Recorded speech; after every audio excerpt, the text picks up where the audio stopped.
يسعد أوقاتكم بكل خير يا أغلى متابعين. نورتوا قناتي لمسة هبة. اليوم حبيت أشارككم طبخة هي ملكة السفرة بكل بيت، بس رح نعملها بلمستي الخاصة، صينية الدجاج والبطاطا. زي ما انتوا شايفين، بالبداية بلشت بتقشير البطاطا وقطعتها دوائر، وحبيت أجهز التوم وأشره قدامكم، لأنه سر طعمة اليوم بيبدأ من التوم المهروس والبهارات اللي رح نستخدمها.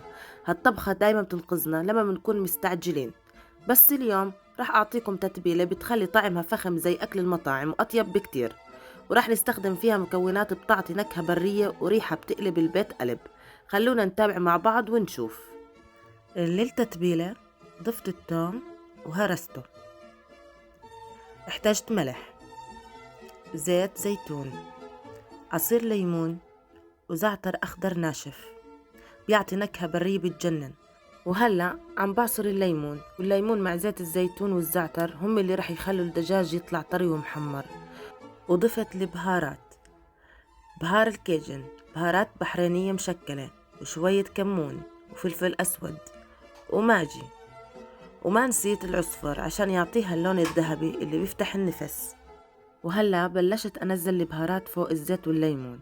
شوفوا كيف الألوان بلشت تتغير. طبعا بهار الكيجن بيعطي نكهة مدخنة خفيفة وبحرارة بسيطة. وهلا بحرك هالخلطة كلها مع بعض لتتجانس الريحة. هون ضفت البطاطا على الصينية وقسمت التتبيلة نصين. طبعا قلبت البطاطا بالنص الأول لتشرب الطعم الصح. وهلأ صفطت قطع الدجاج فوق البطاطا، وزي ما بتشوفوا عم بحطهم بالترتيب لحتى الصينية تكون مرتبة. وباقي الخلطة اللي ضلت عندي درتها فوق الدجاج لحتى يتشرب النكهة والبهارات منيح. دهنت الوجه والجوانب بكل الكمية اللي ضلت عشان يعطينا لون تحميرة حلو بالفرن، ما يطلع الدجاج ناشف. شوفوا ما شاء الله لونه كيف صار يفتح النفس من هلأ. طبعا آخر شي حطيت قرون الفلفل الأخضر ليعطوا نكهة وريحة طيبة للطبخة. بوزعهم هيك بشكل بسيط بالصينية، وهيك صارت جاهزة 100% لتدخل الفرن. وبين ما الصينية بالفرن جهزت جنبها شوية رز أبيض مفلفل. طبعا الرز الأبيض هو اللي بيلبق وبيركب صح مع طعم الدجاج والبطاطا المسبكة. أنا بحب الرز الأبيض سادة مع هاي الطبخة بالذات، لأنه بياخد من طعم الصوص والبهارات اللي بالصينية، وبطلع الطعم متوازن وخفيف. وبتركه ياخد وقته ليتشرب المي تماما ويتفلفل على راحته، وهيك بضمن إنه يطلع معي بالنتيجة اللي بدي إياها.